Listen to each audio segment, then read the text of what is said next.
Welcome to Knowledge Quest channel. Today I will explain the story of the silent apology. The clock ticked softly in the dimly lit room as Maya sat on the edge of the bed, her hands clasped tightly. Her husband, Daniel, stood near the window, his back turned to her.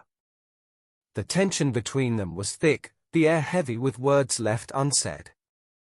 Their argument that morning had been fierce, sparked by something trivial, a misplaced set of keys. But it had quickly escalated into a bitter exchange of grievances that had been simmering for months. "You never listen to me, Daniel," Maya had shouted, her voice trembling with frustration. "And you're always finding fault in everything I do," he'd retorted, his words sharp and cutting.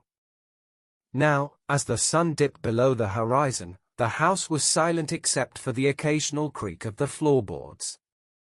Maya stared at the photograph on the bedside table, a picture of their wedding day. They had been so full of hope and love then. Daniel turned from the window, his expression conflicted. "I'm going out for a walk," he said quietly, grabbing his jacket. Maya didn't reply, her eyes fixed on the photo. As the door clicked shut behind him, tears began to stream down her face. Daniel walked aimlessly through the quiet streets, the cool night air doing little to calm the storm inside him. He replayed their argument in his mind, each word cutting deeper. He hated the distance that had grown between them, but he didn't know how to bridge it. Passing a small flower shop, he paused.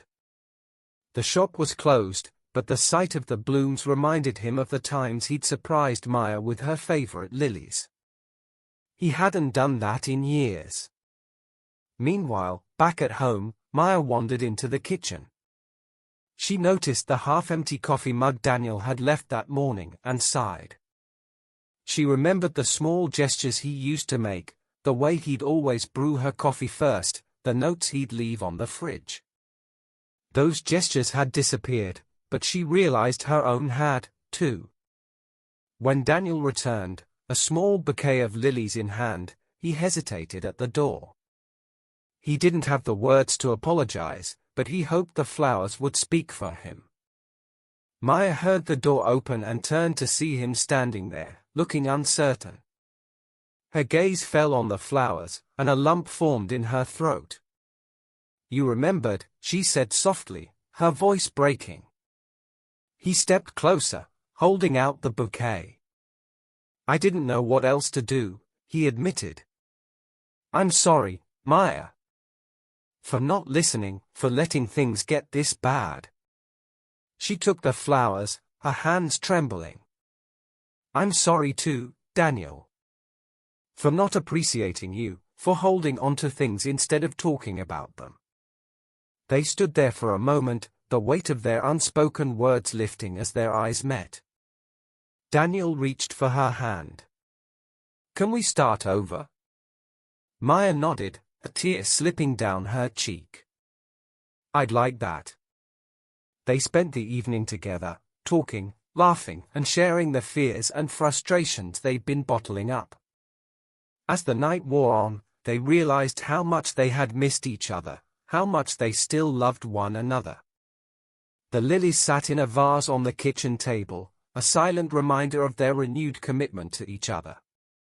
In the quiet of the night, Daniel placed a note on the fridge, just like he used to, "I love you, always."